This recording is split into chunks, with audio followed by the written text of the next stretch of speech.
Assalamualaikum warahmatullahi wabarakatuh.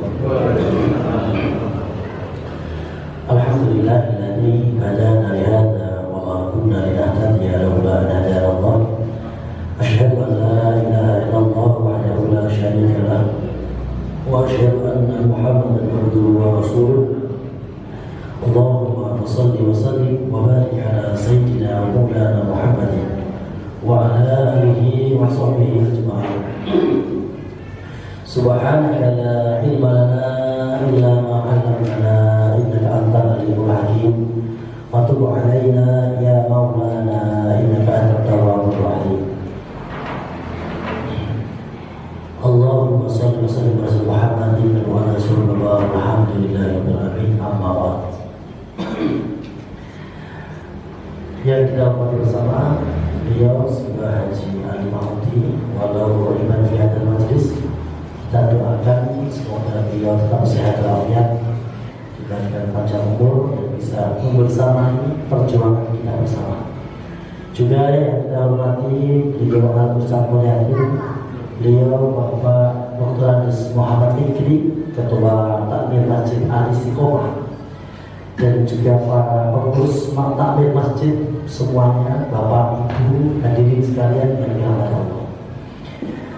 Alhamdulillah, bersyukur kepada Allah malam hari ini Allah mempertemukan kita kembali dalam keadaan yang utama dan mulia, yaitu untuk thalabul ilmi, dan yang sedang kita pelajari adalah kitab yang paling utama dan mulia, yaitu kitab Al-Quran.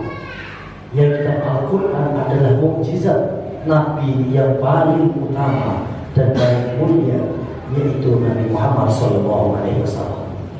Semoga dengan segala keutamaan yang Allah berikan kepada kita malam hari ini, kalau Allah kembali mempertemukan kita dalam keadaan mulia dan utama. Amin. Allahumma amin. Baiklah para jamaah sekalian, kita lanjutkan kajian tafsir Ibnu Katsir surah An-Naml ayat 62. A'udzu billahi minasy syaithanir rajim.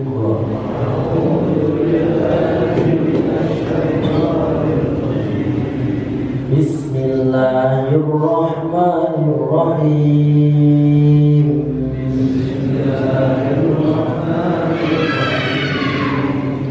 Amman yujibul mudtarra idza da'ahu wa yakshifus su'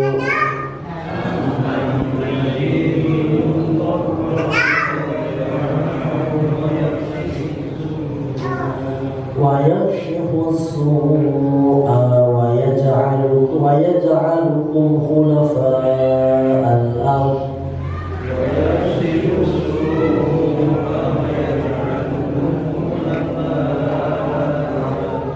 A'ilahum ma'allah qalilan ma tadhakkarun.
yunabbihu ta'ala annahu huwa al-mudahu inda syada'idi al-marju inda nawazili kama qala ta'ala amma yujibul mutarra idza da'a.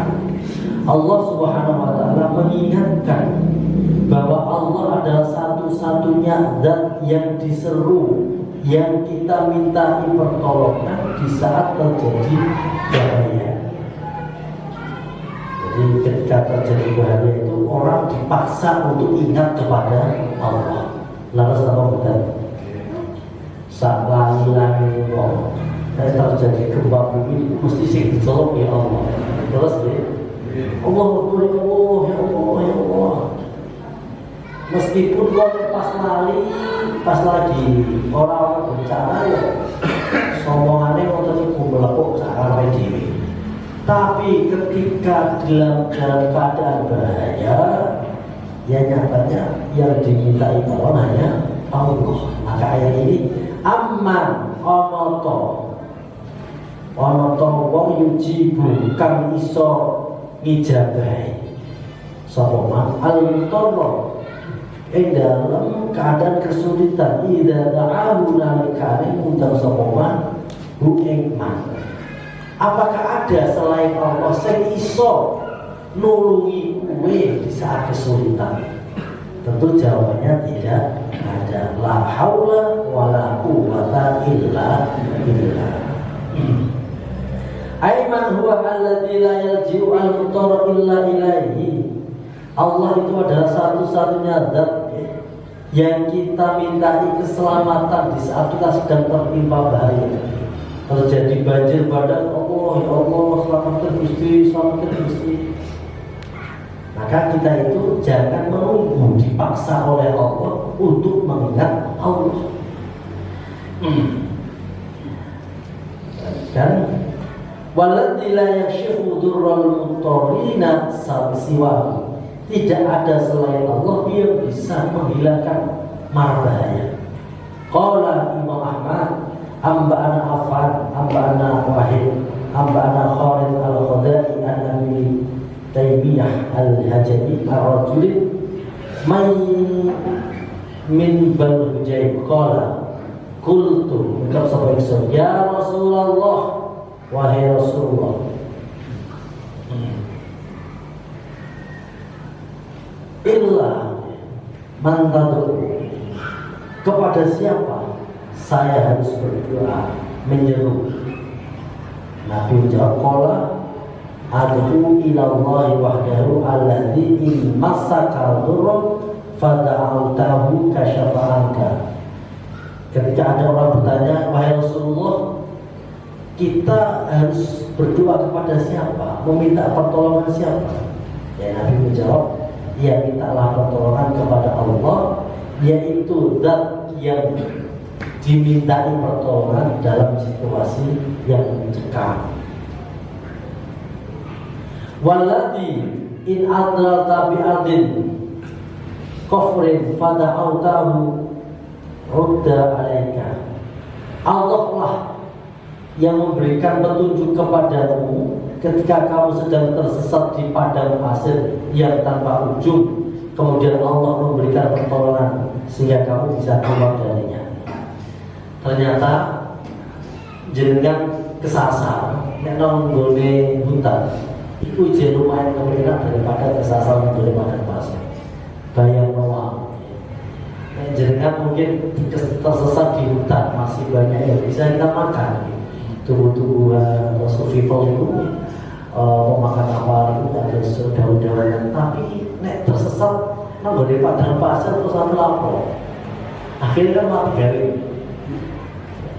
Padang pasir itu ketika benar-benar di tengah-tengah itu tidak koyok-koyok gak ada ujungnya, mengubur terus orang-orang ini.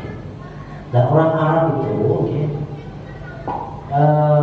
sehari-harinya dia selalu mengarungi lautan pasir itu. Jadi dia selalu melewati daerah-daerah yang tidak ada padang pasirnya. Tapi ketika terjadi padang itu badai pasir itu dia orang ketok dalam, sehingga kadang-kadang bisa tersesat di tengah-tengah padang pasir. Dan lucunya orang Arab, orang Arab ketika dalam situasi yang sulit niku duwane malah hanya kepada Allah. Tetapi ketika sudah keluar dari situasi sulit itu, justru malah mereka menyebutkan Allah. Itu kalau Wong Jawa kuwi ya, kesulitan itu biasanya malah ngorone nonggone dukun, nonggone kita. Jadi wong Arab itu senajan wong kafir itu masih ada etika kebenaran, meskipun orang sudah kafir. Ketika dalam situasi sulit, justru mereka itu memohon hanya kepada Allah. Ketika sudah terselamatkan, maka nanti dia akan menyembah kepada selain Allah. Nah, kebetulan saya pernah membaca sebuah buku dari seorang orientalis Arab. Dia itu mengakui bahwa dulu umat manusia itu menyembah hanya kepada satu Tuhan. Ini dengan beberapa bukti manuskrip dan fosil-fosil yang ditemukan. Tetapi kemudian dengan berkembangnya waktu, manusia itu mulai berpikir bahwa Tuhan yang Maha Esa dan kuasa atas segala-galanya itu bagi mereka terlalu jauh, sehingga ia mencari perwakilan-perwakilan Tuhan. Akhirnya ia menciptakan berhala-berhala, ada yang ditaruh di bukit-bukit, ada yang ditaruh di bawah pohon, kemudian ia mulai menyembahnya.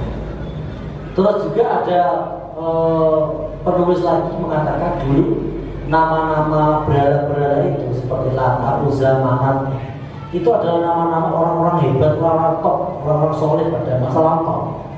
Karena terlalu dikultuskan, didewa-dewakan, akhirnya dibuat sebuah figurannya, dibuat sebuah gambarnya, kemudian reliefnya dibuat, lama-lama ya, mereka menyembah itu. Alhamdulillah ini.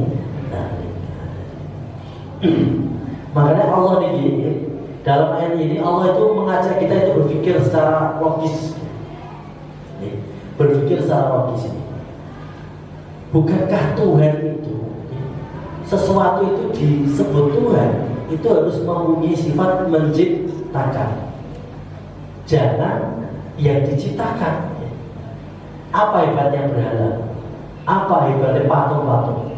Nyatane gawe awake dhewe wae boten saged.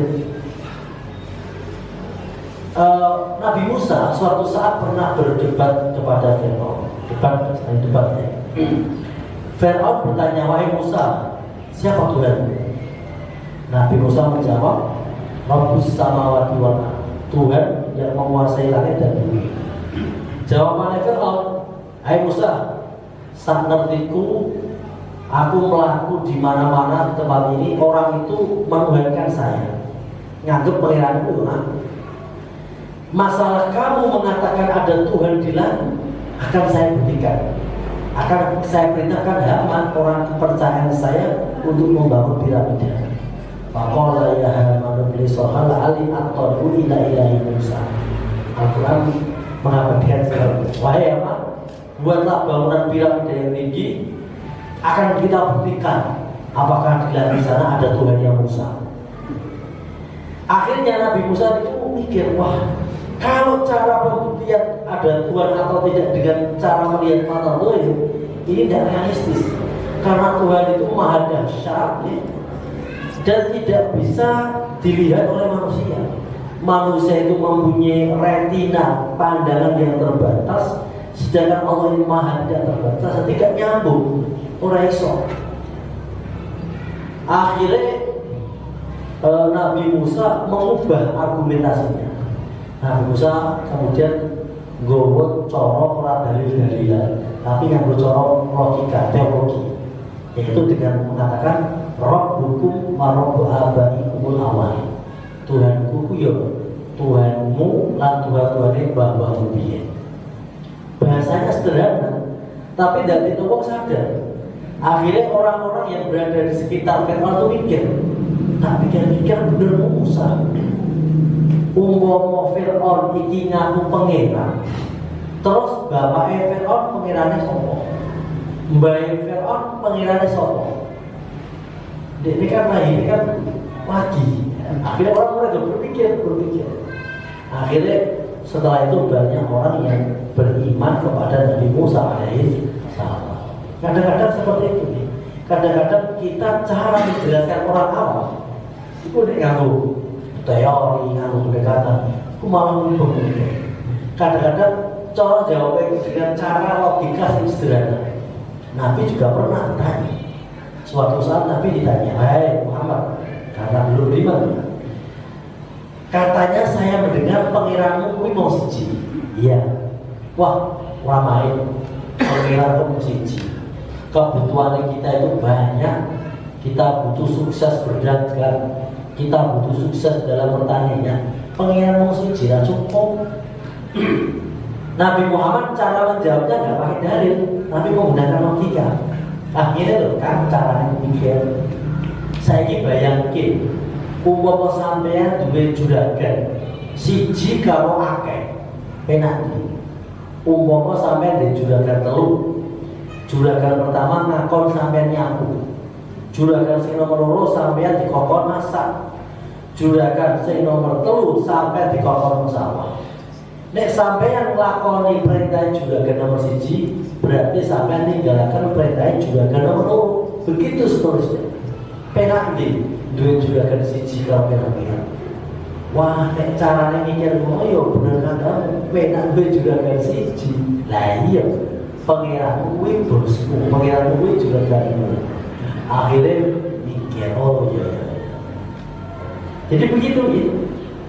Ada lagi orang itu yang menerima kebenaran, ya.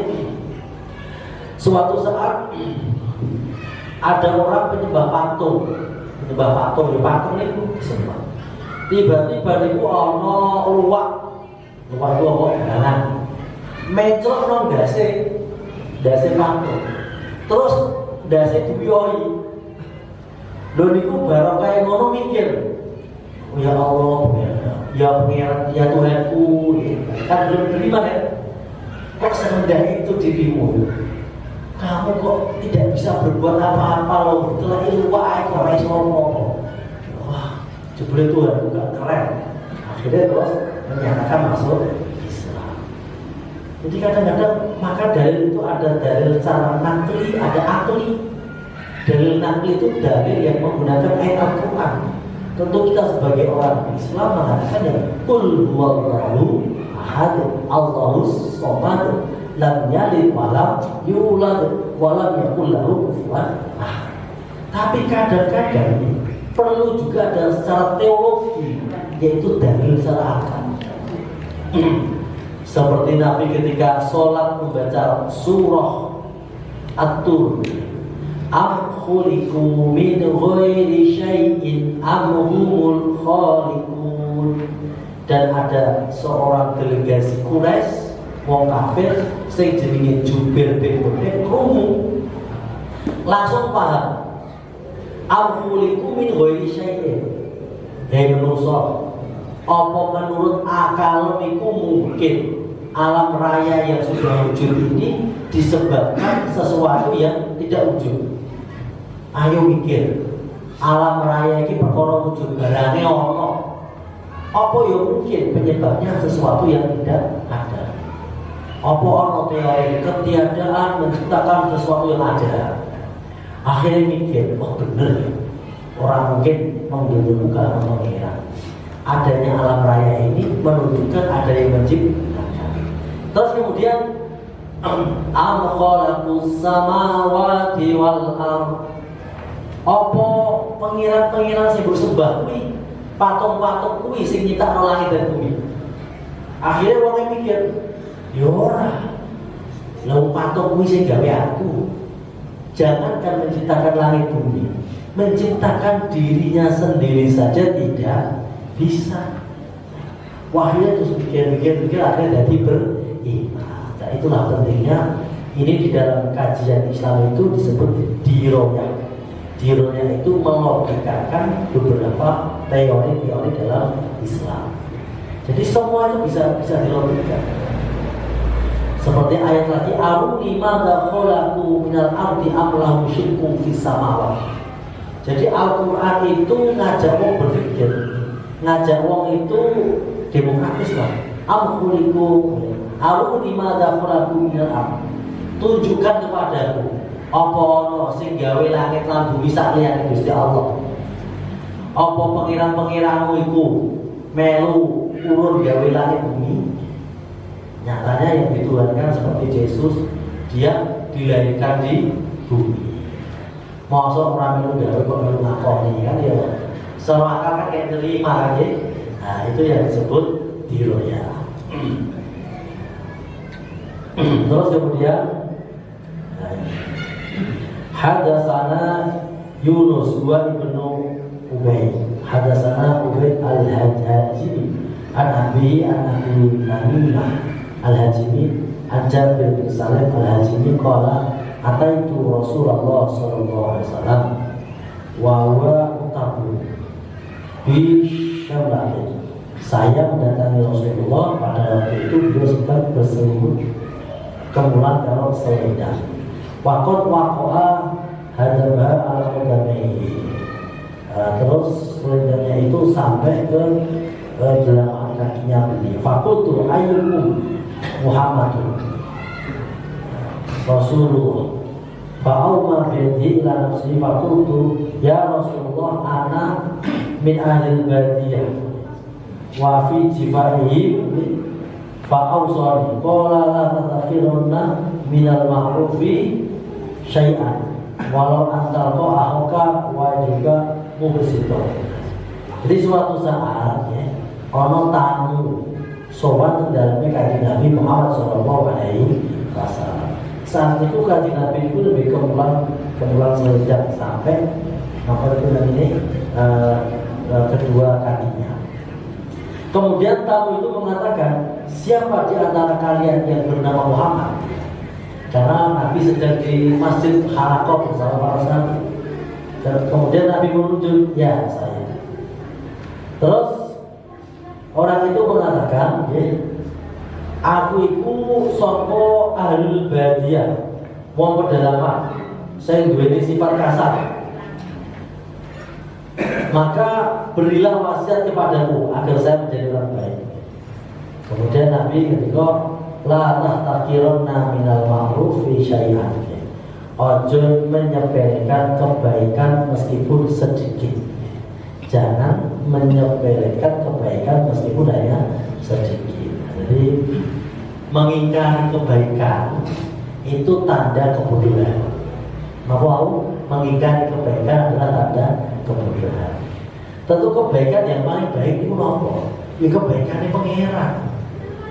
Ya, Allah itu kan apian banget mereka. Kali pulau panjenengan, pulau panjenengan ini sebagai makhluk tentu tidak mempunyai dampak apapun kepada Allah. Orang iso manfaati pangeran. Awak dewi sholat di orang nambah mulyane pangeran. Awak dewi bangga ragil sholat di orang ulangi kemuliaan Gusti Allah. Tapi Allah ngapi awak dewi. Misalnya manfaatnya jadi api, ini yang paling api kan? Nah jenengan kan boten. Jenengan itu nabi kan karena saling manfaat. Jenengan nabi kan karena bujur misalkan dapat jebulan itu karena nabi karena bujurnya udah baik, nabi karena naik udah baik. Pasti selalu ada ego itu. Waktu tua saya kalau anak itu kan karena menginginkan sebenarnya semua beliau ini kalau anak. Artinya sebagai makhluk kita itu pasti ada keinginan hukum timbal balik. Tapi Allah pun boten. Allah itu apian kali pulang panjenengan. Padahal Allah itu tidak mengharap apapun dari makhluknya. Ini termasuk pulang panjenengan. Itu yang paling api. Jadi tinggal.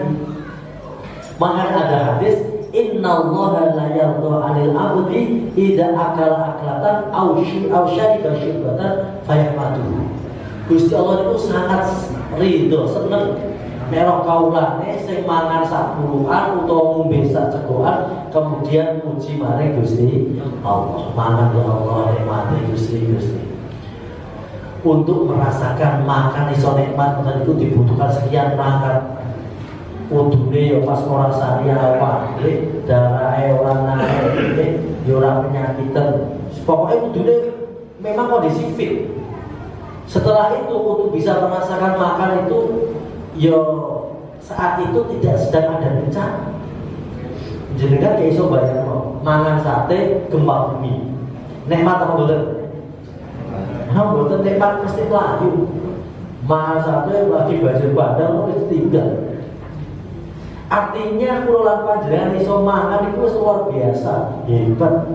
Jangan dipikir mangan itu biasa, tidak. Iso mangan itu luar biasa. Jangan tak tawani. Umpama jenengan itu didadekake presiden kayak iso mangan setahun, purun betul. Betul purun. Apa artinya dari presiden itu ada mangan? Ya sesuai kan innalillahi wa inna ilaihi raji'un. Lah nek ngerti ngono berarti jabatan kalau makan penting kudu. Yo penting makan, gila oke. Jadi ojo wah. Aku iku nek ora dadi ngene ora bahagia, aku nek ora tok ngene ora bahagia. Memangnya sing iso dadi bahagia apa jabatan tok?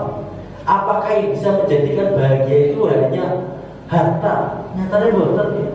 Jangan duwe bodoh bilang-bilang ora gelem mangan ya ora nikmat.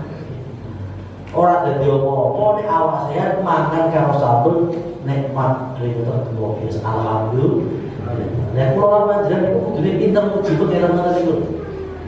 Di antara sayangnya Allah datang kula panjenengan iku kula panjenengan diparingi saged ngrasake nikmate mangan. Ini kalau betul pas zaman corona, ya lagi mangan rasane sepok. Neng rawani ngomong, waktu nek digani wong wis tau sama tau ngomong padha wae. Saya mesti ya padha wae rasane. Nek kan awak dhewe meneng ae, meneng. Ndak mare wong nuruti. Jadi zaman corona niku lho nggih, mangan rasane nggih, ngambut apa wae ora ono. Ya. Dan kesenek angkatan ini. Jadi ternyata jabatan harta benda apapun itu nek dibandingkan nek mate mangan itu kalah. Leres sama betul. Nah, jenengan iku kok dadi wong sugih, badane bilang-bilang nek gak kayak nikmat iso mangan iki ora nikmat. Nek sing dijalo wong manusa ibadane akeh ya doyan mangan, sing dijalo. Ya lho.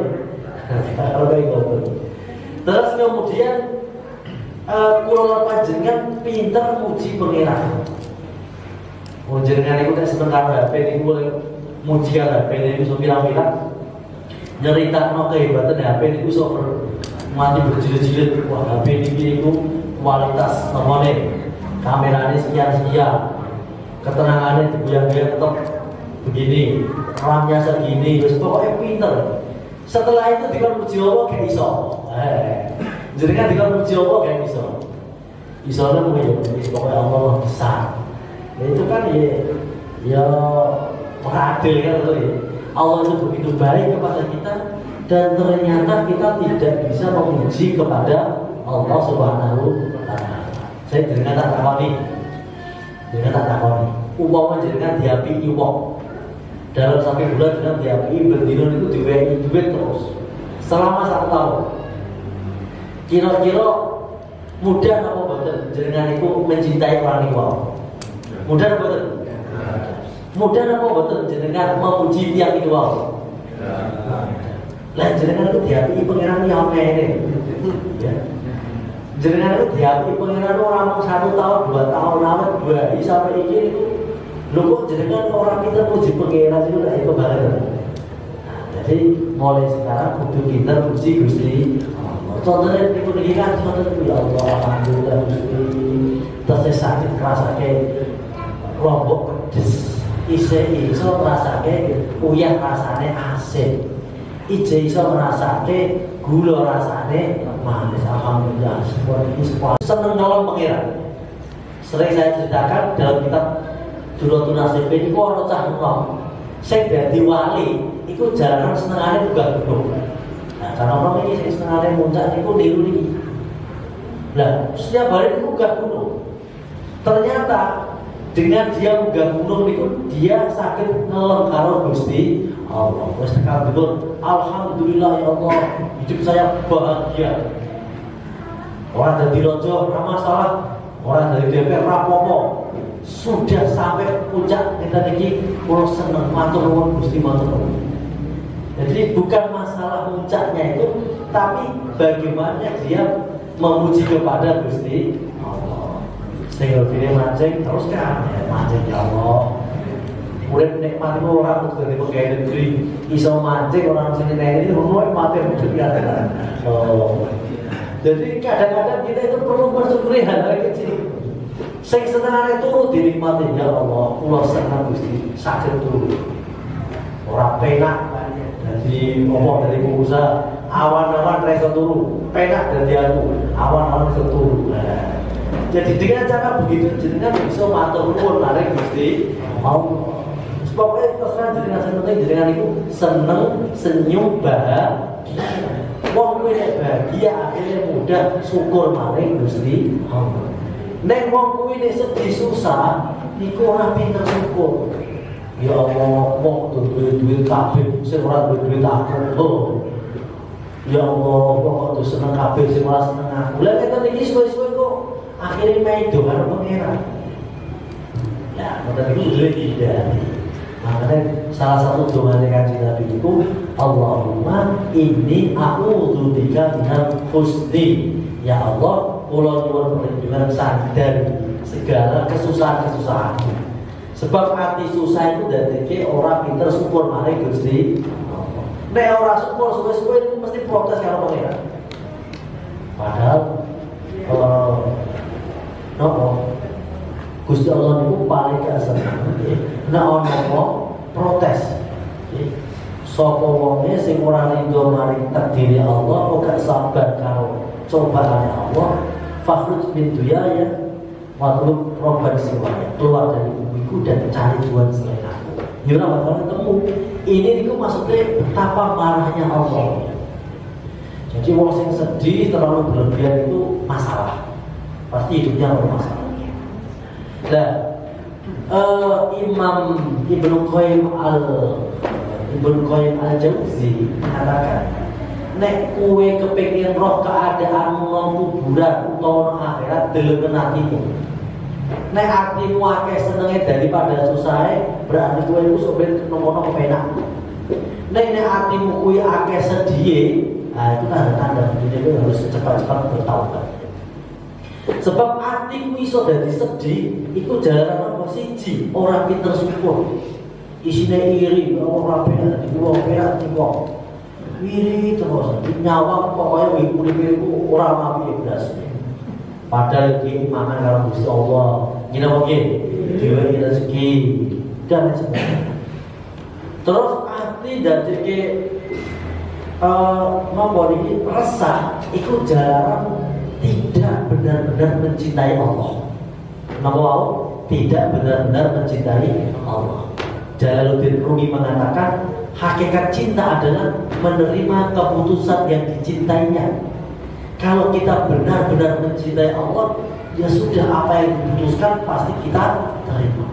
Kok jenengan jatuh cinta dulu, roh meseme pantes, roh merangute yo pantes. Lah jenengan itu benar-benar jatuh cinta kepada Allah. Jenengan dikai nikmat yo guyu, diwehi susah yo guyu karena ngerti sing maringi niki orang atau zat yang benar-benar kita cintai. Ini wow, hakikat cinta adalah menerima keputusan yang dicintai. Terus wong dadeke ati dari gelisah rasane ku apa? Kakean dosa lan maksiat. Dosa lan maksiat itu dadeke rumpeke ati, dadeke bingung nang ati. Lah, nek wis ngene iki terus carane nambah iki. Tegene kitab Atib yang fi adabi hamalatul Quran niku menerangkan dawaul qalbi khamsatu asya'a. Obat ati kuwi ana 5 perkara. Pertama napa? Qiraatul Quran bitadabbur. Maca Quran angen-angen sama nane. Mas oleh kula maca Quran itu saya ora mlebu apa pun sampe tekan maknane. Ini berat. Oke, dosis yang kedua. Waqiyamul lail. Apa itu? Jumannya waktu beribadah di waktu malam. Waktu malam itu waktu jam 12 boten. Saya diarani malam secara perspektif agama itu kapan mego sing warnane abang niki wis ilang dadi peteng, itu berarti sudah malam. Yo bisa niku. Bantu bisa jenengan sholat sunnah maca Quran semampunya itu termasuk qiyamul lail. Itu dadekno ati menjadi bahagia. Dosis yang ketiga, wa khulaul batni wa tansira ingkang luwe. Jadi jenengan iku lho nek poso, iku mesti ora pati mikir apa-apa. Karena pikirannya mau fokus ke pengen lebih dari kok. Kita mungkin. Nah, ada seorang raja itu yang saking suge niku swarga ora karuan. Barang dia tersesat mengguni padang pasir, tidak membawa perbekalan, atau didatangi seorang sang raja. Kowe kepengin ngombe ora? Nggih, kepengin. Kowe tak kei ngombe sak cegokan ning syaratnya badanmu numpak nek kabeh entuk ora? Jawabane aksar. Alasannya mau sebab mulai nek boten ngombe kula mati. Nek bodoh sampe tak lureh diiso. Lalu boten. Berarti harta benda yang melimpah ruah itu tidak bisa menandingi nikmatnya seceguk. Lho bedino jadi lebih baik gak syukur itu aku. Gini oke. Nah, terus wong sing poso niku ora mikir apa wis pokoke mikir awake lemes, ora kudu iki, ora kudu iku. Nah kadang-kadang kita itu dalam posisi energi full. Wah niku ngayiworo niku kepinginane kakek, kepingin iku, kepingin iki, kepingin iku, kepingin. Nek pas jenengan mau tenge pas nolak itu menjadi kembali ke nol lagi. Orang pengen apa?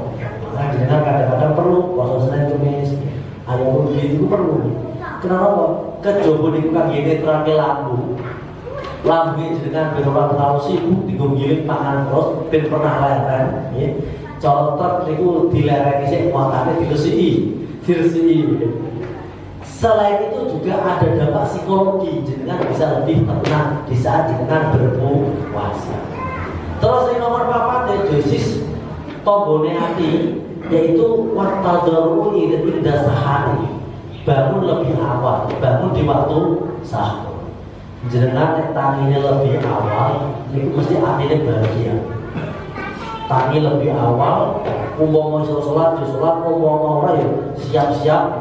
Saya ngapain bakulan ya siap-siap nonton dagangannya, saya ngapain nonton ya mempersiapkan itu tuanan. Jadi apalagi nih jenengan prakteknya ngilmune Imam Al-Ghazali itu nek tangi itu senyum. Apa mau bangun tidur senyum. Alhamdulillah ya Allah jumlah. Dengannya alhamdulillah di ahyana ba'dama ya Allah matur nuwun Gusti jenengan nguripke kula kembali. Ba'dama amatana setelah saya mati wong turu kuwi padha karo wong mati. Nek jenengan bangun lebih awal mesti jenengan tersenyum lebar alhamdulillah. Nyiap-nyiapke kepenak. Jajal jenengan itu tamine wis mepet urung salat subuh, urung iki urung iku kesusun kantor, tekan kantor telat, tunjangan dipotong, mungkin terus jenengan mesti wis ngono ape garap tugas laptop pekeni nang omah ana wis apa. Jadi jenengan itu nek tangine kawan itu mesti error pikirannya. Nek ra percaya tiga. Jenengan kok kulino tangi subuh kawan itu mesti pikirannya itu error. Error itu artinya bisa terus. Tapi kalau jenengan bangun di awal saat dulu sepuluh tangi sekarang nyapu ya. Sallallahu alaihi Muhammad. Apa lah begitu. Niku nanti mesti tenang. Jenengan melek bengi begadang terus tangine kawan semrawut wabib itu langsung bulet wabib. Nanti 12 jam ke depan ya bulet. Tapi nek jenengan bangun lebih awal, awalnya sehat, pikirannya padam, pekerjaan akan selesai dengan baik, profesional. Alhamdulillah. Dibuktikan yang mempercayai orang. Terus saya nomor 5 nih, wa mujalatus sholihin, berkumpul dengan orang-orang yang baik. Jenengan kudu kumpul kalau wong sing pikirannya positif, hidupnya jenengan akan positif. Tapi jenengan berpikir dengan berkumpul dengan orang-orang yang pikirannya negatif, saya dibicarakan hanya masa lalu. Ya. Apalagi membicarakan orang lain, yang mesti mundur ke belakang. Makanya memilih pergaulan itu penting. berkumpul dengan orang-orang yang di samping nyemangati itu ada. Orang-orang yang pikirannya visioner ke depan atau futuristik ke depan. Saya akan melakukan ini, aku akan jadi kebun ini, aku akan ambil semua orang. Oh jenengan tambah semangat. Tapi ini jenengan berkumpul wong sing dengan males-malesan. Sini mau dulu begadang, yang jenengan akan hidupnya tidak akan ada semangatnya. Nah itu, ini menjadi dosis untuk memberi hati-hati yang menyakitkan itu orang. Terus wayak syifus su'a, yang Allah ini sakit menghilangkan segala keburukan. Wayak ja'ala min khulafa al-ardi, Gusti Allah dan di akhir kita ini sebagai wakil Allah di muka bumi. Sobat dimintain tanggung jawaban jangan dipasrai bumi ini buat apa? Jangan tanggung jawab dengan perusahaan. Dan bumi itu sebenarnya jangan apa ini? Bumi ini kan makhluk. Jangan itu memang begini perusahaan bumi, sobat di dinding bumi awas, sobat yang mesti melakukan gunung jeruk atau tidak cepet ya. Tapi ini jangan kali mau nipin, seneng resek perkaranya, dipatuli, ditanduri, ini bumi seneng ya. Kan ada sebuah hadis itu, ada sebuah hadis seandainya besok itu ada informasi kiamat. Dan di tangan Anda itu masih ada satu bibit, itu perintahkan dikon tandur. Gini betul. Ini betapa pentingnya perhatian Islam terhadap kelestarian lingkungan. Karena bumi ini dipasrahkan manusia, dikon mengelola, jadi rusak. Soalnya di tangan bumi berbohong. Nah, itu pentingnya. Jadi betapa Islam itu menjaga kelestarian alam. Sehingga informasi informasikan pusat kiamat. Sebenarnya jadi bibit loh, bibit sawu, bibit apa, bibit pelon. Niku perintahnya untuk penantu. Nah, itu betapa pentingnya menjaga kelestarian. Ailahumma Allah. Apakah ada Tuhan selain Allah? Apa no pengiran sing iso gawe langit bumi selain Allah? Jawabannya betul. Qalilan ma tadhakkarun. Amma yahdikum fi dhulumatil barri wal bahr. Sopo sing iso memberikan petunjuk kamu dalam awakmu ketika kamu sedang ditimpa badai di tengah lautan, ketika dalam gelap malam. Wa may yursilu riyaha bushran baina yaday rahmatih. Siapa yang mendatangkan angin yang bisa menjaga keharmonisan alam? Angin ini gawa napa iki? Bibit gawa terus ditiba nang lemah subur dan tanduran dan suket, akhirnya iso gawe pakan ternak. Jadi suket itu ternyata itu luar biasa. Regane suket karo regane sapi dengan kalkulasi apa bro? Gini betul. Saya percaya itu. Sapi dengan lingoli sampai 2 tahun, di entek itu suketnya piro, kangenane piro dengan itu apa? Artinya sapi sehebat itu ternyata ya orang iso nyepeleke suket. Nah, suka dia berdua itu boleh karena terkait sapi. Artinya manusia itu saling ketergantungan. Terus Ailahumma Allah diulangi lagi. Apa ada pangeran selain Allah? Apa ada Tuhan yang bisa menyelamat kamu dari badai di lautan, dari kegelapan malam di daratan? Apa ada Tuhan yang bisa mengutus angin untuk menjaga keharmonisan alam? Jawabannya tidak ada. Ta'ala Allahu amma yusyrikun. Maha suci Allah dari segala sekutu-sekutunya. Allah itu maha suci dan Allah tidak ada sekutu apapun bagi Allah. Allah la ilaha illallah wahdahu la syarika lah. Lahul mulku wa lahul hamdu wa huwa ala kulli syai'in qadir. Berkata mengenai kajian ini 2 ayat saja itu berdasarkan banyak sekali. Ini belum saya baca semua. Karena ayat ini menerangkan tentang pertama teologi ketuhanan, yang kedua tentang tadabbur alam. Bagaimana kita menganalisa alam ini, jika Allah menciptakan ini. Tadi banyak sekali. Ya, sekarang seperti itu. Selanjutnya kita lanjutkan sesi dialog interaktif. Monggo.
Jadi ada beberapa makom, kulli halin makom, wal kulli maqamin hal. Setiap orang itu mempunyai makomnya tersendiri-sendiri. Orang yang makomnya khawasul khawas itu tidak akan melihat apapun kecuali ada kehadiran Allah di sana. Misalkan kita sayang kepada anak, kita nafkahi anak, memberi nafkah kepada, ya kita lihatkan itu bentuk ketaatan kita kepada Allah, karena Allah perintahkan itu. Terus kedua, anak kemudian taat kepada orang tua dan hormat orang tua, kemudian ngopeni wong tua di saat wong tua semestinya. Itu juga diniatkan bahwa itu perintah Allah. Jadi kalau apa-apa itu perintah Allah, itu hati lebih tenang, hati lebih. Karena suatu saat ketika harapan tidak sesuai dengan kenyataan, hati itu tidak akan kecewa. Karena kita dari awal sudah meniatkan segala kebaikan itu adalah perintah Allah. Jadi tenang dulu. Nah, ketika makom yang kedua, ini orang tua kita ngopeni anak, kemudian dia berharap supaya anak itu nanti bakti kepada kita, dia tidak apa-apa. Sesuai makomnya masing-masing. Nanti saya sebutkan likulli halin maqamun wa likulli maqamin hal. Seseorang itu ada makom spiritualnya masing-masing. Jadi keadaan spiritual kita itu satu orang dengan satu orang itu berbeda. Yang penting adalah iseng lakoni apik, ya pasti nilainya baik. Ya. Seperti tadi yang saya sampaikan, ya. Orang yang makom spiritual yang tinggi itu melihat apa-apa itu perintah Allah. Kenapa kowe apik karo tangga? Yo karena kuwi perintah Gusti Allah. Kenapa kowe apik karo dulur? Yo karena Allah perintahnya apik karo dulur. Sehingga ketika terjadi yang tadi saya sebutkan, harapan kita tidak sesuai kenyataan, yang kita harapkan saudara yang kita baiki atau anak yang kita baiki kemudian tidak melakukan kebaikan yang kita harapkan, hati itu lebih tenang, hati lebih tenang. Karena kita apa-apa itu kita niatkan taat kepada Allah. Dan itu pentingnya ngaji itu penting. Jadi ilmu ikhlas tingkat tinggi itu penting. Jadi jenengan berbuat apa saja itu bentuk ketaatan Anda kepada Allah. Bahkan ketika jenengan mengolah tanah, bercocok tanam ini, nandur jagung, nandur apa itu kan karena perintah Allah. Allah perintahnya ini kok nandur aku nandur. Kenapa dagang? Allah perintah dagang aja. Jadi masalah hasil ini faidah azabta fatawakal ala Allah. Dan ini tentu dilakukan sesuai dengan kualitas spiritualnya masing-masing.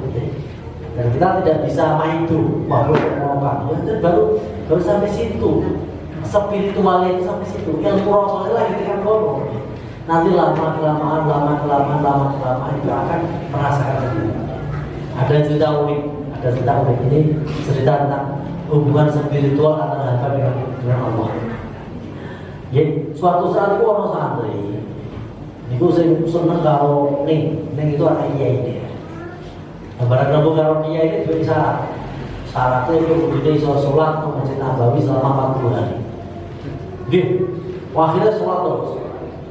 1 hari, 1 minggu, 2 minggu. Lama-lama dia itu lali tujuannya kepengen tuh anak kiai ini. Karena saking nikmatnya oleh jamaah yang dirasakan imam. Setelah 40 hari tidak punya kiai ini diisi kumur dulu. Bocah itu tak kayak syarat ngomong. Itu tujuan ben ora kuat. Tapi kok iso? Kok semakin hari trennya semakin baik. Akhirnya ditemui kalau Pak Yai ini, wis nak, saya kira aku wis mantep kalau gue mau ngambil tenang, gue sertup sholat saya kita akan mantep. Barang kau jawabnya, boten ya itu, kok boten? Sholat kula iki karena kula menikmati sholat. Kebersamaan saya dengan Allah itu begitu nikmat di dalam sholat. Masuk aku sholat kok jalan opah, bojo boten. Ketika ini saya susah belum, kok malah dulu. Wah, nah, yang seperti itu kadang-kadang kita itu perlu nih. Masalah ikhlas atau apa itu nanti ada tingkatannya masing-masing lah. Pokoknya jadi nama ikhlas saja kebaikan. Setidaknya ketika ada melakukan kebaikan, Anda terbiasa, kemudian Anda nikmat nyaman dengan kebaikan itu, lama-lama akan ikhlas. Oke, dan begitu bermanfaat.